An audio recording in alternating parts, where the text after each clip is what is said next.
feutre, une trace de feutre blanc. Alors que là, on voit les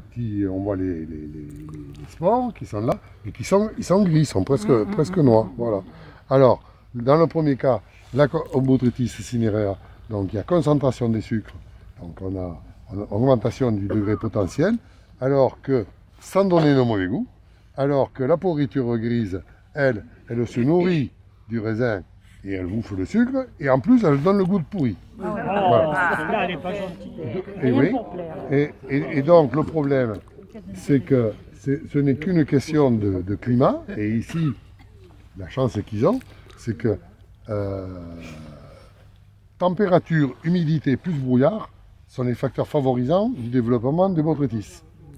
Humidité et chaleur sont les facteurs favorisants de la pourriture grise. Donc tout ça, c'est assez ténu. Et dans notre région, on aurait des pourritures qui altéreraient, comme on peut avoir sur les rouges dans le médoc ou dans le limonné ou dans l'entre-deux-mer. Donc la pourriture grise, à ce moment-là, altère la qualité du raisin, alors que Botrytis cinerea, pourriture noble, bonifie le raisin. Visuellement, c'est pas très joli, parce qu'après, ça fait comme du raisin de Corinthe. Hein, en fonction des appellations sauternes, où on est ici, et vous avez les sols graveleux, et Barsac un peu plus là, où on est sur des sols calcaires, on a deux types de sauternes complètement différents. Et la notion de terroir, puisque c'est pratiquement les mêmes cépages dans toute la région, essentiellement du sémillon, un peu de sémillon et exceptionnellement de la muscadelle. Le problème de la muscadelle, c'est que c'est un cépage qui lui est très sensible à la pourriture grise. Donc pour ramasser de la muscadelle botrytisée par la pourriture noble, c'est un peu plus compliqué. Par contre, c'est très qualitatif et ça complexifie le vin. Donc quand on a la chance d'avoir les trois cépages dans la même bouteille, en général, c'est plutôt un atout.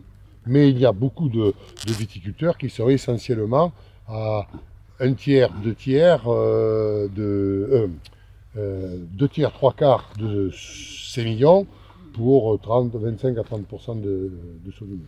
Voilà. Sauvignon apporte un petit peu plus de fraîcheur. Et alors, pour en revenir à ce que j'expliquais sur Sauternes et Barsac, ici on est sur des graves, et à Barsac on va avoir donc des vins un peu plus nerveux parce qu'ils sont sur fondement calcaire, et c'est là que la notion de terroir est importante, comme on peut l'avoir à Saint-Émilion, entre les Saint-Émilion du plateau et les Saint-Émilion des pieds de côte.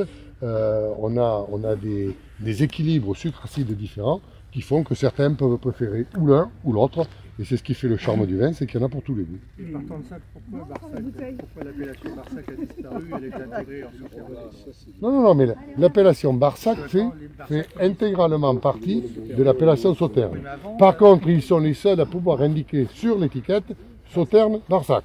Voilà, parce qu'avant, c'était Barsac.